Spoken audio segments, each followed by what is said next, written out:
President Donald Trump is keeping the pressure on the Justice Department to prosecute his perceived enemies. Charges have already been brought against former FBI Director James Comey and New York Attorney General Tish James. Earlier tonight, she made her first public comments since her indictment.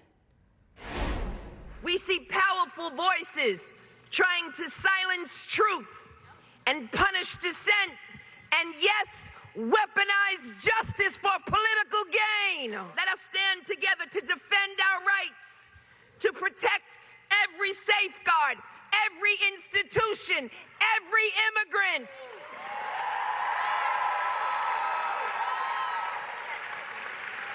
Every norm and every rule of law. You see, I know what it feels like to be attacked for just doing your job. Former Trump National Security Advisor John Bolton reportedly could be next.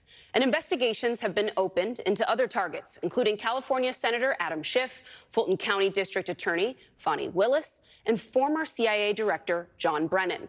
Jason Johnson, a politics and journalism professor at Morgan State University, joins me now. He's also an MSNBC political contributor. Jason, it is always good to see you. Our friend Ali Velshi put it this way: the retribution presidency that Trump promised has officially arrived. And yet his targets aren't actually going into hiding, Jason. John Brennan was on the weeknight earlier this evening. Tish James just headlined a political rally for Zohran Mamdani, someone this president has been calling a communist. In your view, what sort of signal is Tish James trying to send right now?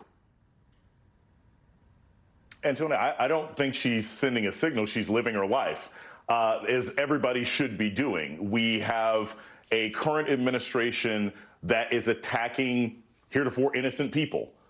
People who have committed no crimes, people whose only crime exists in the mind of the President of the United States because they attempted to do their jobs before he was in his current position of authority.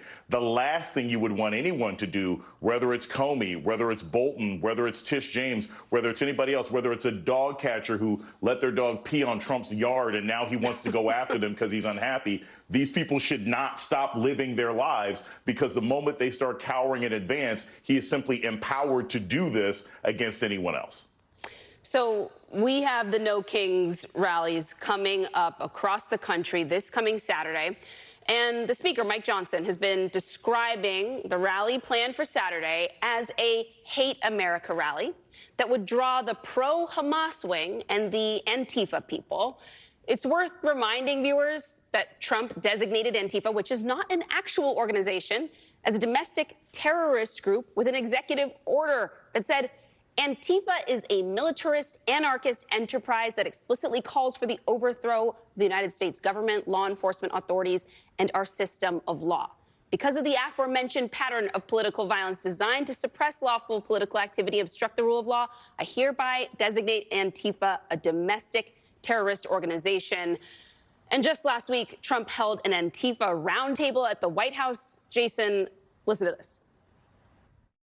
We have a very serious left-wing terror threat in our country. Radicals associated with the domestic terror group Antifa.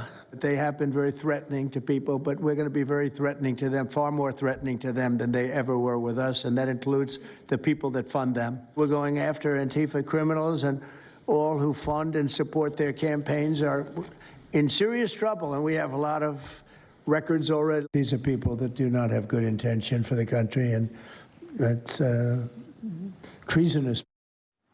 So as you hear administration officials start using that word a whole lot more, there's the executive order, there's that round table. Jason, what's the purpose of all of this? Are they trying to lay the groundwork for something? Well, they're not laying the groundwork. They're doing it already. They have already released essentially a secret police force, barely armed, non-identified officers jumping out of vans and kidnapping people. That's what we already have happening with ICE. So this isn't laying the groundwork. This is paving something and painting over a street that's already been laid down. But I think it's important to remember, just like we can't call Tish James or Comey foes of Trump, they're not foes, they're just people living their lives. The idea of going after Antifa is like saying we're going after dog lovers. Who doesn't love dogs? If you're a United States citizen, right? And you like democracy, then you don't like fascism. Everybody who loves democracy is technically Antifa. So the idea that they're going after Antifa, they're going after the core of what makes Americans. These are just words that this administration makes up to justify their authoritarian encroachment. So I'm not surprised by these meetings. I'm not surprised by what they're doing. But Jason, for people who are planning to head to these rallies, when they hear the administration start to use this word to label people who might appear protest peacefully on Saturday, that they're going to label them as terrorists. And we know from reporting that this administration is looking at invoking the Insurrection Act. Should people be afraid right now? No more afraid than anybody in journalism when he said we're the enemies of the state. Look, this is an administration that threatens everybody. If you respond to threats in advance, then they've already won. So people have a right to protest. They should go out and protest safely and peacefully as much as they can. They should look out for provocateurs and infiltrators within those protests. Americans need to keep living the democratic lives and norms that we've already had. If we allow this administration to label everything an enemy of the state, if we allow this administration to label what are regular known constitutional rights as threats to this country or threats to his particular power, then this administration's already won. Jason, thank you for those words. It's good to see you.